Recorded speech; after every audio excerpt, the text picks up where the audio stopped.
అందరికీ నమస్కారం అండి ఫ్రెండ్స్. ఇప్పుడే అందిన వార్త. విద్యార్థులకు భారీ గుడ్ న్యూస్. జనవరిలో భారీగా సెలవులంటూ ఇప్పుడిప్పుడే విద్యార్థుల హాలిడేస్కు సంబంధించి మరొక ముఖ్యమైన అప్డేట్ అయితే రావడం జరిగిందండి.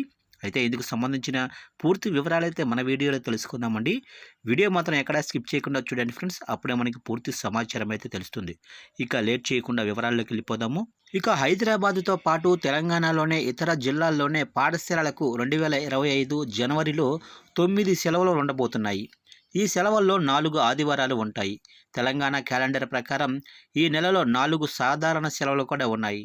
అవి నూతన సంవత్సర దినోత్సవం అంటే జనవరి 1వ తేదీన, అలాగనే భోగి జనవరి 13వ తారీఖున, అలాగనే సంక్రాంతి పొంగల్ జనవరి 14వ తారీఖున, అలాగనే గణతంత్ర దినోత్సవం జనవరి 26వ తారీఖున సెలవు అయితే ఉంటుంది.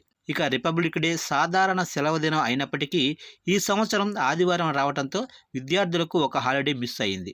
ఇక మిగిలిన సెలవు రోజుల్లో హైదరాబాదుతో పాటు తెలంగాణలోని ఇతర జిల్లాల్లోని అన్ని పాఠశాలలకు సెలవు అయితే ఉంటుంది.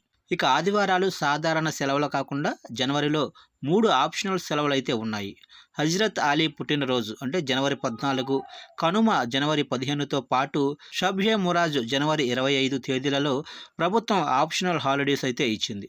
హజ్రత్ అలీ పుట్టినరోజు ఆప్షనల్ హాలిడే లిస్టులో చేర్చినప్పటికీ అదే రోజున సంక్రాంతి అంటే పొంగల్లో నేపథ్యంలో జనవరి 14వ తారీఖున సాధారణ సెలవు దిన కిందకు వస్తుంది. తెలంగాణలోనే అన్ని పాఠశాలలు ఆప్షనల్ సెలవుల్లో మూసివేయబడవు. అయితే షబ్ ఎ మురాజ్ రోజున చాలా మైనారిటీ పాఠశాలలకు సెలవు అయితే ఉంటుంది. ఇది ప్రభుత్వం విడుదల చేసిన ఏడాది క్యాలెండర్ ప్రకారం సెలవుల జాబితా.